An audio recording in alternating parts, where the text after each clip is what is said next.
nggak sih? Sip. Ini boleh Dikat ya? ngomong biasa aja dulu. Nanti ada yang mengedit ya. Iya, diedit aja dulu. Stop dulu.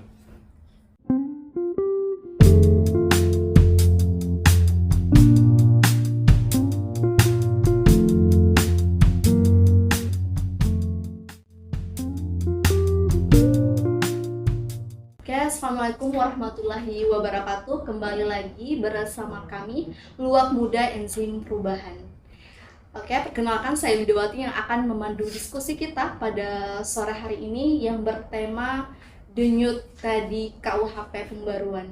Nah, dari temanya saja sudah sangat menarik kayak gitu ya, dimana kalau ibaratnya manusia tanpa denyut nadi dan denyut nadinya tidak berdetak, maka orang itu akan mati.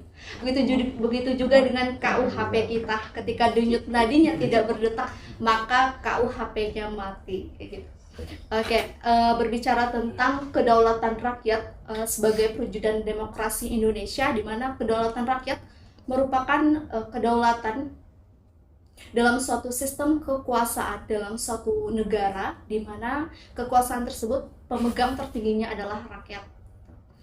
Di mana dalam kedaulatan rakyat tersebut juga sebagai memecahkan masalah dalam sistem tertentu, tidak hanya sebagai penyelenggaraan pemerintahan dan peradilan, tetapi juga kekuasaan dalam pembentukan peraturan. Oke, sebelum kita masuk ke diskusi kita, saya akan memperkenalkan pemateri kita yang kece pada sore hari ini. Sebelumnya saya ada pantun untuk abang-abang kece nih. Tapi bilang cakep ya. Cakep. Oke, jalan-jalan ke Kota Pare. Jangan lupa membeli nampan. Saya ucapkan selamat sore kepada abang-abang yang tampan. Tepuk tangan. Oke, sebelumnya teman-teman perkenalkan pemateri kita pada sore hari ini. Ada yang di sebelah saya itu ada Bang Gusti. Beliau Presiden Mahasiswa Fakultas Hukum Universitas Palangkaraya, dan juga Bang Kariswan SH sebagai praktisi hukum, dan yang selanjutnya ada Bang Firman SHMH selaku akademisi Ilmu Hukum Universitas Palangkaraya. Oke, sebelumnya saya ucapkan terima kasih kepada abang-abang semua yang sudah meluangkan waktunya untuk bisa berhadir pada diskusi kita sore hari ini. Oke, mungkin kita langsung saja masuk ke diskusi kita ya. Mungkin diskusi pertama akan disampaikan oleh Bang Gusti. Kita akan membahas bagaimana partisipasi masyarakat dalam bentar, saya lupa, jangan tegang-tegang amat ini. Senyum kayak gitu ya. Soalnya masih ini ya, formal kan? Ya, masih formal ya. Menghantarkan. Oke, partisipasi masyarakat dalam pembentukan hukum di Indonesia. Silakan Bang Gusti. Ya, terima kasih sebelumnya moderator, terima kasih juga Bang Isman, Bang Yunus juga. Senior-senior sudah mengundang kita pada kesempatan kali ini dari BEM FKUPR. Memang pembahasan RKUHP ini sudah beberapa kali juga kita diundang untuk membahas mengenai RKUHP ini, karena memang kita punya kajian sejak kemarin. Kita tahu juga ada fenomena di mana draftnya menghilang. Nah, itu kita mulai melakukan pengkajian dan terus kita kaji. Ada memang beberapa pasal yang berubah, tapi tidak berubah substansi, hanya kemudian berubah sistematikanya saja. Yang ini berubah ke sini dan sebagainya. Saya izin duduk di situ ini ya. Oh ya, silakan. Ya. Berkenaan dengan ini ya, pertama ya, partisipasi masyarakat ya dalam pembentukan hukum di Indonesia. Mungkin saya akan mengerucutkan saja kepada partisipasi dari mahasiswa itu sendiri. Nah, sebenarnya partisipasi masyarakat ini sendiri juga, ini Bang, saya tidak ada tidak ada belajar tadi malam, tidak ada apa-apa, tapi selama proses pembelajaran di FKUPR dengan dosen-dosen yang hebat, mungkin nyantol lah seperti itu. Seperti bagaimana partisipasi masyarakat ini juga di mana masyarakat ini berhak lah ikut berpartisipasi dalam, utamanya dalam pembentukan undang-undang, sebagaimana kita ketahui dalam Undang-Undang Nomor 12 Tahun 2011 tentang pembentukan peraturan perundang-undangan pasal 96. Silakan diralat kalau ini. Di sana di mana masyarakat berhak berpartisipasi dan di sana, dan pemerintah juga wajib, di sana dikatakan harus, kalau tidak salah diksi yang dipakai, harus melibatkan masyarakat dalam pembentukannya. Hal ini pula juga dijamin oleh konstitusi kita, Undang-Undang Dasar 1945 di pasal 28 yang mengatur tentang hak asasi manusia. Tentunya kita dapat berpartisipasi melalui itu. Kemudian juga kalau kita bicara pemerintah juga harus menerapkan beberapa unsur pemerintahan yang baik. Salah satunya partisipatif juga, kemudian transparansi, sehingga rakyat dapat mengakses dan dapat juga berpartisipasi di dalam pembentukan peraturan undang-undang maupun kebijakan-kebijakan yang kemudian nanti akan diambil oleh pemerintah. Nah mungkin itu ya pembuka saya mengenai partisipasi masyarakat dalam pembentukan hukum di Indonesia. Mungkin hanya itu ya yang saya ketahui pasal di mana dikatakan di sana pemerintah ini wajib melibatkan masyarakat dalam pembentukannya. Sebagaimana kita tahu kan ini pengalaman saja, karena kita itu setiap melakukan aksi demonstrasi di hari Jumat itu anggota dewan tidak ada. Katanya reses. Kalau reses kan artinya survei itu, mendengarkan keluhan-keluhan masyarakat. Artinya memang partisipasi masyarakat benar-benar ditampung melalui metode tersebut gitu. Jadi saya percaya bahwa pemerintah selalu menampung aspirasi masyarakat, hanya saja didengar atau tidak. Mungkin gitu ya. Nah,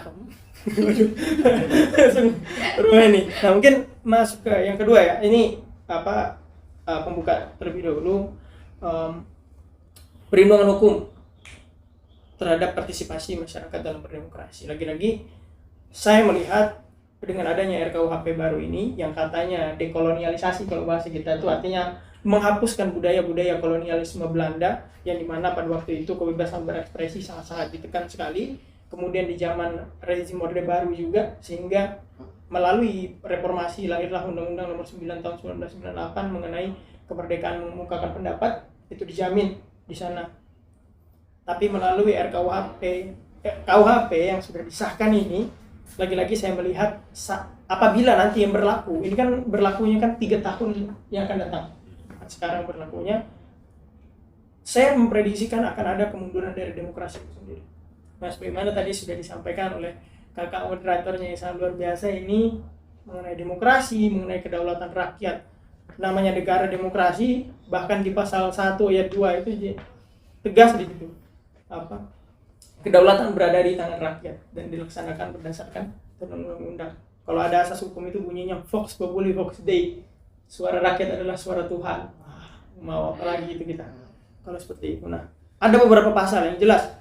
Pasal bermasalah di KUHP yang berpotensi akan menekan kebebasan berekspresi ataupun berpotensi menurunkan angka demokrasi itu tersebut.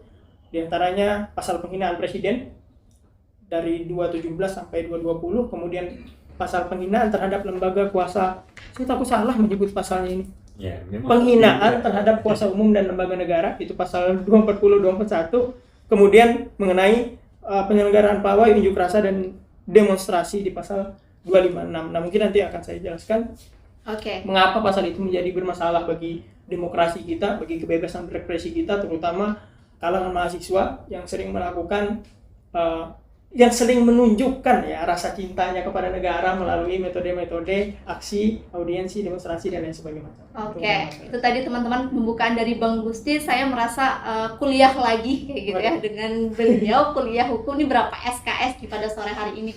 Mungkin tadi menarik juga dikatakan bahwa seharusnya kayak gitu ya, kata seharusnya partisipasi masyarakat dalam pembentukan KUHP dan sebagainya. Mungkin itu nanti yang saya tanyakan, apakah itu sudah berpartisipasi atau belum kayak gitu. Dipertanyakan ya partisipasi saya. Dan tadi juga tadi kan ada hak kayak gitu ya, hak untuk didengar kayak gitu, right to be heard dan right to be considered gitu.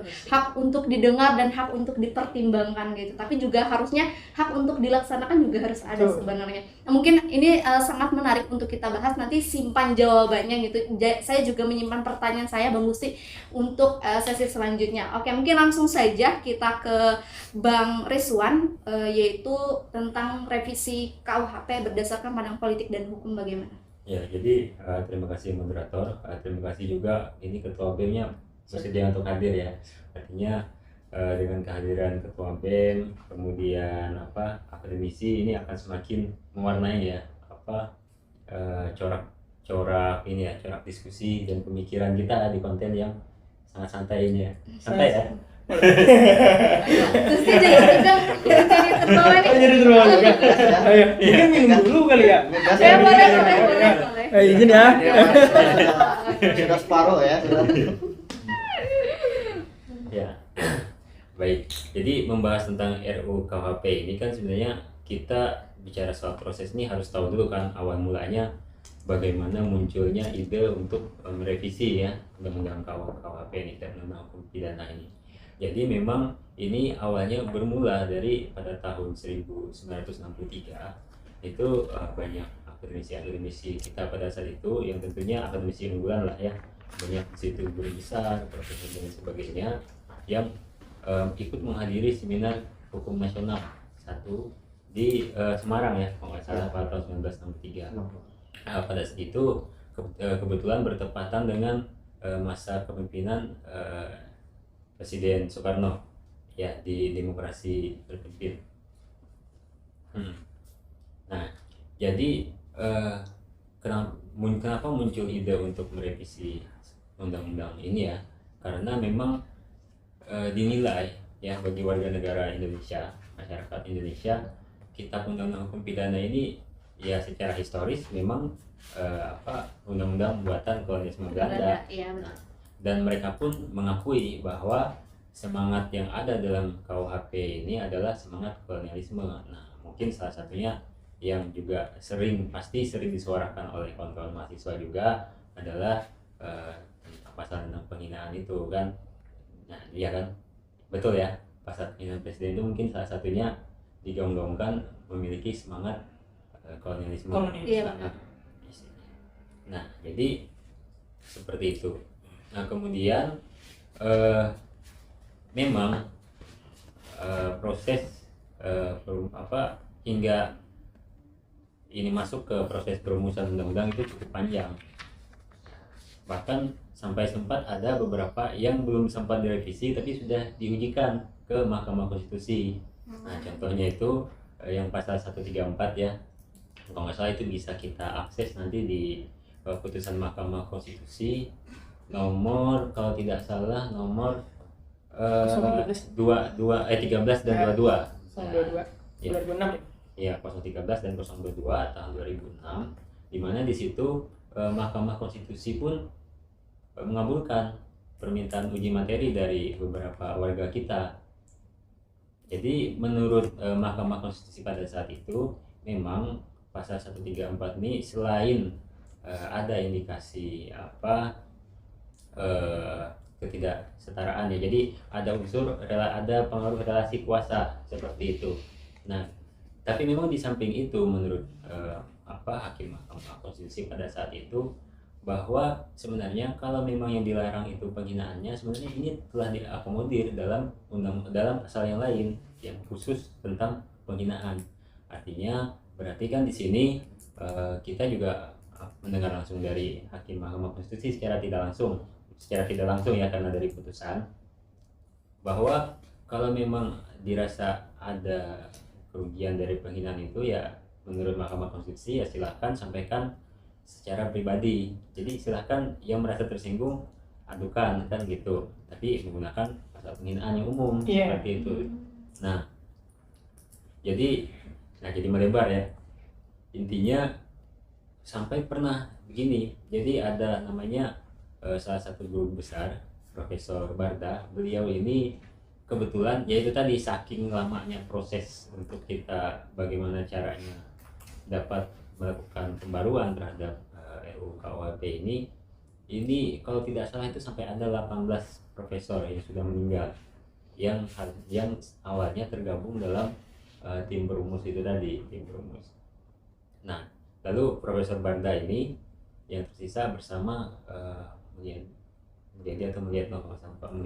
berarti 18 yang meninggal itu tadi apakah saking lamanya baru disahkan ya, sehingga meninggal gitu? Iya betul, saking lamanya. Saking lamanya berarti. Iya, oleh karenanya kan jadi Profesor Barda ini sampai ada beliau pada dalam kesempatan Simposium Hukum Nasional di Kalimantan Selatan waktu itu tahun 2016, beliau ini sempat menyampaikan bahwa ini nadanya sedikit bercanda ya. Jadi dia bilang bahwa RUU KUHP ini ibarat janin yang dikandung oleh seorang wanita. Dia ini tidak mati-mati tapi nggak lahir-lahir juga. Nah, jadi bisa dibilang janin tua lah. Oh iya. Jadi maksudnya dia, ayolah cepatlah ini dilegalkan karena terlalu lama kan. Takutnya nanti keburu kiamat kan, belum Iya, juga iya. kita mendapatkan itu kan, mendapatkan undang-undang baru yang memang menurut kita sesuai dengan kehidupan yang tumbuh dan berkembang di masyarakat kita. Nah, jadi ini sekilas sejarah juga, bahkan juga sempat di masa pemerintahan Pak SBY ya. Jadi di zaman masa pemerintahan SBY ini sempat juga diatur secara khusus lagi di dalam Undang-Undang ITE, hal-hal yang sebenarnya juga sudah diatur juga di KUHP. Nah, singkat cerita, jadi kan kita ini otomatis bicara soal proses ya.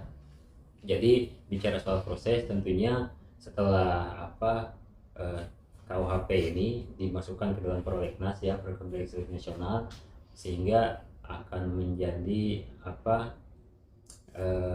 prioritas pembahasan undang-undang, perumusan undang-undang. Nah, nanti itu kan kalau secara proses, kalau kita lihat di undang-undang pembentukan peraturan perundang-undangan itu kalau tidak salah undang-undang nomor 12 tahun 2011, kemudian ada perubahan nanti di tahun 15 undang-undang 12 2011 ya. Nah, jadi itu memang setelah dijadikan prolegnas, setelah diusulkan nanti misalnya pemerintah yang mengusulkan, lalu dirumuskanlah juga turut merumuskan di situ menteri-menteri. Nah, lalu nanti dilemparlah itu ke DPR karena DPR kan sebagai legislator. Nah pada saat dilemparkan ke DPR inilah kemudian banyak menyerap aspirasi masyarakat. Nah, itulah nanti yang diistilahkan reses-reses itu ya.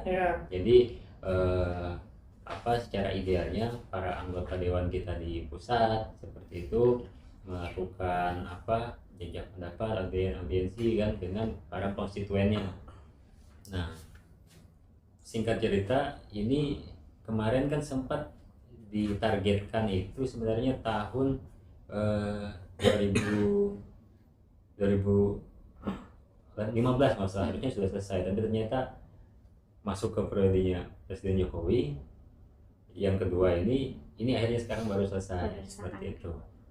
Nah, itu jadi kalau kita melihat proses-prosesnya ini memang secara administratif telah memenuhi amanah dari undang-undang pembentukan peraturan perundang-undangan itu ya.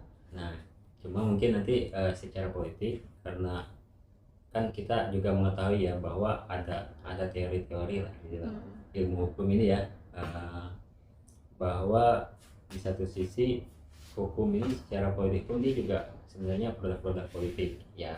Kita kan juga mengetahui bersama bahwa memang Indonesia ini kan negara hukum, tapi dia sistemnya sistem demokrasi. Tetap ada unsur keterwakilan ya, keterwakilan itu melalui anggota dewan. Nah, jadi mungkin barangkali kekecewaan yang timbul di masyarakat itu ketika ada poin-poin yang telah mereka sampaikan kepada perwakilan-perwakilan mereka ini, tapi kemudian di pada tingkat pembahasan tingkat pertama ini kan nanti ada proses lagi, nanti ada yang menurut mayoritas ini perlu dikesampingkan dan lain sebagainya. Cuma kan kita kalau saya sih yang percaya bahwa anggota dewan kita sudah melibatkan akademisi, kemudian partisipasi masyarakat, walaupun pasti masih ada kekecewaan. Nah, sekarang kemudian setelah pasca disahkan, pertanyaan berikutnya kan apa langkah kita berikutnya kan? Jadi menteri kita kan Bapak Yasona Lawli ya. Bapak Yasona Lawli kan beliau membuat statement bahwa bagi masyarakat yang masih ada keberatan atau tidak puasan terhadap KUHP yang baru ini, katanya kan beliau mengatakan silakan ajukan uji materi ke Mahkamah Konstitusi. Cuma nanti kita akan lebih lanjut membahas apakah semua pasal di dalam KUHP itu dapat diuji. Itu pertama. Kemudian yang kedua, bagaimana dengan pasal-pasal yang sudah diamanahkan oleh warga negara, oleh konstituen, tapi ternyata tidak muncul di KUHP. Nah, seperti apa upaya konstitusionalnya agar supaya KUHP ini dapat mengalami penyempurnaan. Nah, mungkin sampai sini dulu saya, biar kita nanti lebih. Oke, baik. Mungkin nanti ya untuk pertanyaan selanjutnya saya tanyakan di session kedua gitu. Dan mungkin kita lanjut ke Bang Firman, yaitu perspektif ilmu hukum di KUHP sekarang itu bagaimana? Oke. Terima kasih atas waktu dan kesempatannya. Mungkin saya ada dua pandangan. Yang pertama pandangan legalistik, yang kedua sosiologi logiknya, bagaimana aturan itu bisa berlaku. Jadi yang pertama-tama yang kita, karena saya menghadap ini mahasiswa Bang, ini respon ini dari mahasiswa kan, para moderator kan, maka saya teringat teori hukum dulu ya. Teori hukum murni itu Steinbau teori Hankelsen. Jadi hukum itu adalah seperti piramida atau seperti tangga. Jadi salah satunya perasa itu yang mengatakan bahwa di dalam undang-undang pun termaktub ya, sesuai dengan misalnya pasal 12 tahun 2011 ya, terkait tentang secara legalitas dia mengakui terkait tentang undang-undang ini sebagai hukum yang tegas ya, undang-undang, apalagi undang-undang hukum pidana. Pertama itu. Yang kedua, di dalam Undang-Undang Nomor 13 Tahun 2022. Nah, itu sebenarnya ini Bang, itu pintu masuknya para penguasa itu secara legislatif atau sebagai eksekutif itu menyusun daripada Undang-Undang Cipta Kerja, dan bahkan pintu masuknya ketika mau membuat Undang-Undang KUHP ini. Nah, itu yang perlu saya garis bawahi, bahwa membuat undang-undang itu tidak sama seperti membuat kitab undang-undang hukum pidana. Karena kitab ini, karena kalau undang-undang itu lebih kepada satu substansi atau satu isu, misalnya contoh terkait tentang undang-undang narkotika, jadi satu poin ya atau satu isu yang khusus. Kalau kitab undang-undang ini, bayangkan ya, di dalam kitab undang-undang hukum pidana itu ada 3 bagian. Yang pertama itu ketentuan umum, yang kedua itu berbicara tindak pidananya, yang ketiga itu pelanggaran. Nah, tetapi yang jadi problem sekarang itu di dalam KUHP yang sudah disahkan ini, itu dipaksakan antara kitab pelanggaran ringan itu dimasukkan ke dalam tindak pidana ya Bang. Jadi ke dalam buku kedua. Jadi di dalam KUHP sekarang itu coba dari 37 pasal ya, cuma 2 bagian. Jadi dia ada ketentuan umum, ada terkait tentang tindak pidana. Nah, itu. Ini jadi nantinya, nah ini yang jadi catatan untuk kawan-kawan praktisi ya, apakah hakim atau instrumen hukum, hakim, jaksa, dan kawan-kawan lawyer ya. Jadi seorang jaksa atau hakim itu bisa dia menggunakan norma yang terbuka ini. Salah satu contoh ya, ketika pelanggaran ini pelanggaran ringan, tetapi di situ dimasukkan kepada tindak pidana, dia bisa mengkategorikan atau opsional kategori 1 sampai kategori sekian. Ya, jadi sanksi pidananya. Makanya ini yang hati-hati. Yang ketiga lagi, di dalam perancangan peraturan perundang-undangan itu ada beberapa mekanisme ya yang sudah saya sebutkan, pasal 13 tahun 2022 terkait tentang tata urutan perundang-undangan. Jadi mekanisme membuat undang-undang itu, makanya ini jangan tergesa-gesa ya seperti legislatif atau eksekutif, yang harus diperhatikan. Yang pertama itu perancangan undang-undang. Yang kedua itu terkait tentang penyusunan undang-undang. Yang ketiga itu pembahasan. Makanya di sini penyusunan dan pembahasan itu perlu ada namanya intisari daripada apa yang menjadi kebutuhan yang ada di masyarakat, apakah dia masyarakat, pemerintah, bahkan secara instrumen-instrumen yang lain. Nah, itu. Yang terakhir itu ada namanya penetapan atau pengesahan. Nah, dan yang terakhir baru ini dibukukan ya menjadi kitab undang ya, penyusunan. Nah, itu sebenarnya mekanisme di dalam pembuatan undang-undang itu idealnya. Nah, tetapi dengan kita di sisi lain kita melihat ini tergesa-gesa ya dengan rezim ini, tetapi kita harus berpikir terbuka nih, up the book. Jadi sebenarnya yang disampaikan oleh Bang Kriswan tadi, membuat rancangan undang-undang ini sebenarnya tidak 1-2 tahun. Nah, 1-2 tahun. Jadi dari tahun 1918 ya Bang, KUHP kita itu berlaku ya. Misalnya kita kasih analogi itu, bila kita pakai baju ya Bang, lagi misalnya baju pemberian mantan atau apa, ini sudah jabuk kan, sudah jabuk kan. Nah itu masalahnya. Jadi KUHP ini perlu adanya upgrade ya, dalam hal dia harus terlepas daripada doktrin atau stigma daripada masyarakat itu, terlepas daripada kolonial yang disampaikan oleh kawan-kawan mahasiswa tadi. Nah itu. Akan tetapi yang jadi problemnya kenapa? Yang jadi problemnya ketika dari masa rejimnya tahun 1963 ya, 1970 RKUHP sampai tahun 2000 berapa itu rejimnya Jokowi itu sempat dikaji ulang itu 2019 itu 2020 diajukan lagi dan tahun 2022 ini disahkan. Yang jadi problemnya itu ada pasal-pasal yang dipertahankan, ada pasal-pasal yang ditambah. Nah, itu yang jadi problemnya. Nah, pasal-pasal yang bermasalah mungkin saya sampaikan aja dulu supaya kita lebih konkret ya nanti. Yang pertama itu terkait tentang penghinaan presiden. Jadi dalam pasal 218. Jadi sebenarnya presiden itu dia tidak ada namanya memiliki perasaan sebenarnya, fitur perasaan ya mengenai tentang kritikan ini senang atau tidak. Tetapi seorang presiden itu ketika dia melakukan visi misi kebijakan, maka yang dia pertaruhkan ini harus ada kritikan. Ini sebagai check and balance. Nah itu imbalance. Nah itu. Nah yang kedua lagi terkait tentang pasal misalnya menghina daripada lembaga negara. Nah jadi kata-kata menghina di dalam frasa menghina dan mengkritik itu ini sulit dipisahkan. Ini standarisasinya seperti apa?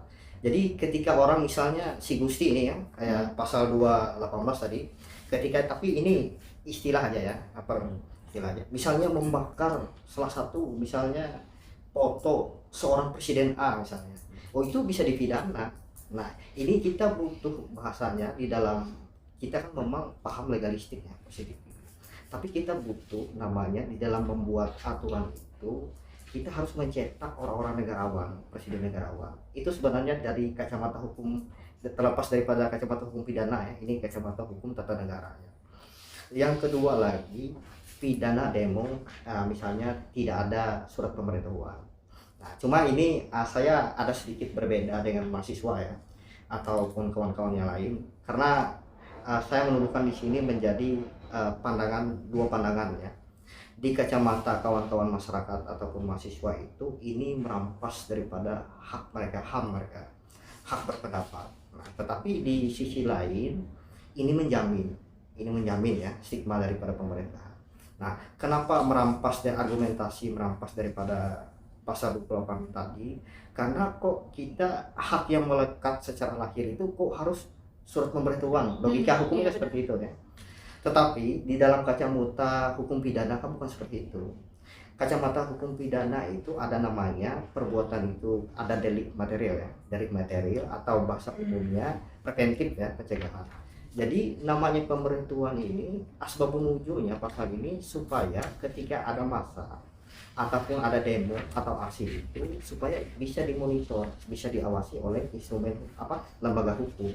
Itu sebenarnya asbabun nuzulnya. Tapi sebenarnya di dalam hukum pidana itu janganlah masukkan ya, kalau saya pribadi janganlah masukkan ini sifatnya administrasi dipaksakan ke norma kita undang-undang hukum pidana. Ini administrasi, surat pemberitahuan itu. Nah saya mencoba kedua belah pihak ya melihat ini. Nah itu yang kedua lagi berbicara terkait tentang misalnya menghina berbicara terkait tentang kumpul kebo ya. Nah ini pasal yang seksi, apalagi di kalangan di kalangan yang memang tingkat keimanan ya, saya tidak mengatakan apakah masyarakat mahasiswa dengan ini tingkat keimanannya rendah, dia akan bisa peluang-peluang itu bisa terjadi.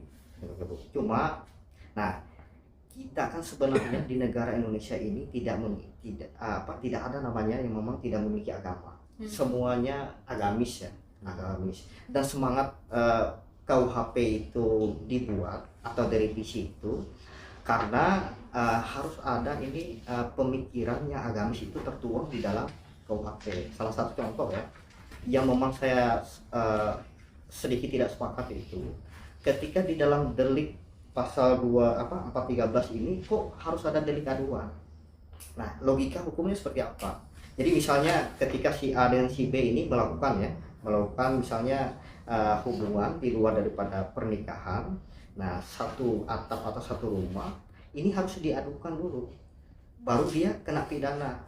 Nah, kenapa tidak delik laporan? Karena negara kita ini negara, menurut saya negara yang begitu banyak agama ya, mungkin terkait tentang judi, terkait tentang persetubuhan dan lain-lain itu memang tidak sepakat semua masing-masing agama atau tokoh agama. Ini sebenarnya yang memang sedikit keluar daripada konteks banget awal. Nah, itu. Yang keempat ini agak mistis ya. Pidana santet katanya. Tadi pagi saya baru baca, jujur ya. Kalau berbicara pidana ini, karena hukum pidana ini kan lebih kepada kepastian hukum. Makanya kalau baca itu lewat-lewat aja. Pasti normanya ini konkret ya. Jadi pidana santet itu ada dua perasa. Yang pertama, jikalau misalnya santet itu memberikan jasa, menawarkan jasa ya, terus lagi ini memang ketangkap tangan dan lain-lain, artinya di dalam pasal itu. Nah, jadi itu bisa dipidana. Itu jelas ya perasa. Tetapi yang tidak jelas itu ada kalimat atau di dalam pasal santet itu. Kalimat atau itu jikalau misalnya perdukunan yang misalnya menyebabkan orang meninggal, itu gimana cara pembuktiannya? Karena di dalam kitab undang-undang hukum pidana dikenal dengan dua alat bukti seseorang itu bisa ditetapkan sebagai tersangka. Nah, itu yang sangat sulit ya, kecuali misalnya jaksa atau hakimnya memiliki ilmu santet juga dukun kan? juga. Nah, dukun juga. Oh, ini bisa dilihat kan di air gitu kan. Iya benar. Oke, sedikit saya sambung lagi, mungkin ini yang terakhir ya. Maksudnya pada sesi ini hukuman mati. Nah, jadi di negara-negara luar itu sebenarnya hukuman mati itu memang kalau bisa itu jangan. Nah, di negara, tetapi di sisi lain kalau kita dari perspektif hukum pidana, hukuman mati ini sebagai untuk efek jerah. Apakah dia koruptor atau misalnya pengedar sabu, narkoba dan lain-lain, itu sebenarnya syahwat ya, kenapa hukuman mati ini ada sebagai efek jerah. Tetapi yang jadi masalah di dalam pasal 100 ini KUHP yang baru disahkan, itu ada namanya masa percobaan. Misalnya si A ini ditetapkan misalnya dari pengadilan itu hukuman mati, tapi masa percobaannya 10 tahun dulu. Kalau dia melakukan perbuatan baik dan dapat surat berkelakuan baik dari pimpin lapasnya, itu akan misalnya ini tidak jadi. Nah, hukuman mati ini kan tidak jadi. Yang jadi persoalan gini, korupsi yang memang 10 tahun 15 tahun pun banyak yang menyuap ya. Nah, kita tidak menyebutkan semua general, tapi oknum, apakah dia itu di tingkat kejaksaan, hakim, bahkan di lapas pun banyak yang menyuap terkait tentang itu. Apalagi misalnya berbicara kamu ini mati besok misalnya mati besok kan, oh ini dengan berapa pun dia siap untuk membayar bahasanya gitu kan. Karena ini berbicara takutnya abuse of power di dalam bahasa ilmu negara itu dia menyelewengi daripada kekuatannya atau porsinya. Ini yang kita takutkan di dalam KUHP. Sebenarnya apapun yang dibuat oleh pemerintah itu, apapun yang buat oleh pemerintah itu bakalan kita respect jikalau memang dia bisa mengakomodir terkait tentang apa yang menjadi pemikiran-pemikiran yang ada di masyarakat. Nah, itu aja sebagai statement. Tapi kita tetap memberikan aplaus ya ke pemerintah bahwa ya luar biasa kinerja dari pemerintah. Di sisi lain tidak ada namanya kepuasan di dalam pasal karena ini kan produk yang dibuat oleh manusia. Iya benar.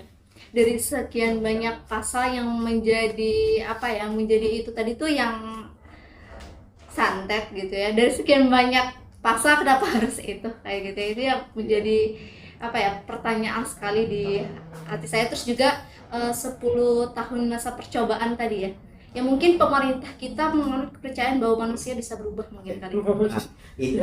Ini dijawab atau tidak? Ini sedikit ya. Ya boleh, kita sambil bercanda aja. Abu Nawas. Bahasanya Abu Nawas ya. Abu Nawas itu gini bahasanya. Ini kan ada judicial review ya. Jadi ketika masyarakat nanti menguji sesuai dengan pasal 24C ayat 1 ya, kewenangan dari MK, dia memang menerima daripada apa yang menjadi yang diuji undang-undang terhadap undang-undang dasar ya.